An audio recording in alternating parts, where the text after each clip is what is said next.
Quantos deputados tu acha que o povo elegeu em 2018? São 513 ao total. Quantos desses 513 tu acha que ele elegeu? 20% disso. 5.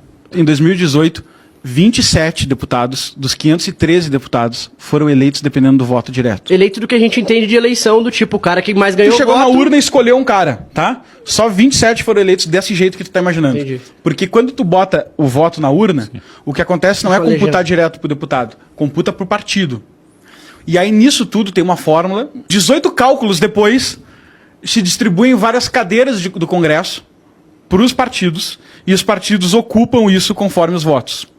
Isso significa que um deputado que ganhou, como é o caso que a gente mostra no episódio, um deputado que ganhou 128 mil votos não é eleito, às vezes, em detrimento de um deputado que ganhou 200 votos. 200 votos é a família e o bairro dele, né? E olha lá. Olha lá. O Talvez bairro nem não. a mãe votou. Não, no bairro não tá bem quisto. No bairro não tá muito bem quisto. Tá mais na família e na galera que trabalhou na campanha.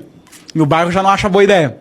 Então, aí tu fala assim, pô, mas isso é sério. Aí vem várias questões disso. Isso é sério. É sério.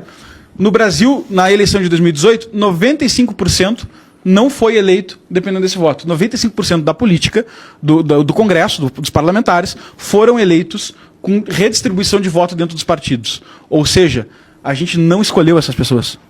A gente não tem clareza dessa fórmula. Poderiam me dizer, não, mas é legal. É legal. É hoje o sistema de voto. Se chama voto proporcional, coeficiente eleitoral. Sim. Ah, mas é legalizado. Sim, eles não estão ilegais no cargo. Sim. Mas eu desconfiaria que estão ilegítimos. Com certeza. Porque as pessoas não sabem quem eles são. O que isso gera? Olha o caminho que isso começa a criar. O caminho que isso começa a criar é... Agora, o deputado não precisa de voto para ser eleito. Ele só precisa do quê? De uma boa aliança com o partido e de um bom arranjo partidário.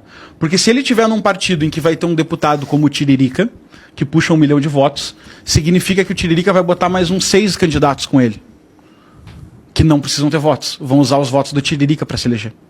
Se ele tiver num partido que tem o Tiririca e o Celso Russomano, 2 pessoas famosas, quer dizer que o partido vai botar umas 12 pessoas para dentro.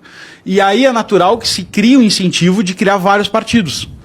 Porque em cada um desses partidos a gente bota um puxador de voto, e ele puxa outras pessoas com ele, e a gente bota parlamentares que não foram escolhidos pelas pessoas. E aí a gente cria uma casta de políticos que beiram a invisibilidade pública, como o texto fala ali. E que são dinossauros ali, já estão estão lá dentro do Congresso, sem depender de voto, pegando fundão eleitoral, usando dinheiro para... O cara não conseguiu o voto, o cara tá lá dentro, ele fica lá dentro governando, votando, escolhendo pela população, aí sai o fundão eleitoral, que ele mesmo decide ter fundão eleitoral, ele fala assim, quero fundão. Aí ele vota o fundão eleitoral, sai o dinheiro, ele pega o dinheiro para fazer propaganda dele. E cria toda essa lógica cíclica de existir um grupo no parlamento que não tem representação popular e que governa em causa própria ou em causa do partido. O nome que a gente dá para isso é Centrão. Agora, o que significa 5% ser eleito? O quórum mais apertado, vamos falar de quórum de impeachment aí, tem que ter 25% para vetar, cara. Tu não consegue vetar nada. E são esses caras que negociam com o presidente, são esses caras que definem as pautas que são votadas lá dentro. Então, o Congresso brasileiro é, no meu entender, agora uma opinião pessoal, né, é uma oligarquia. Sim. É uma oligarquia, é um grupo de poucos que governam pensando no bem de si próprio, sem prestar atenção no povo. E isso fica evidente para todo mundo que conhece esse sistema, conhece esses números e vive lá dentro. Não há interesse em representar a população porque não é necessário. Não existe vínculo entre o voto e o candidato. Só precisa que existam os puxadores de voto. Então, sabe aquele grupinho que tu conhece dos deputados? Porque a maioria tu não conhece, mas tem um grupinho que tu conhece. Normalmente esses são os caras que têm voto. Esse grupinho que tu está imaginando agora, tá todo mundo pensando nos deputados agora. Normalmente esses são os que têm voto. Por isso que você conhece. que puxaram uma outra leva. Que puxaram uma galera que não tem voto nenhum. E vive lá dentro há 50, 60 anos, 40 anos. Eu não vou citar os nomes aqui, mas eu fiz uns cálculos. Cara, tem cara que tem duas vidas minhas dentro do Congresso.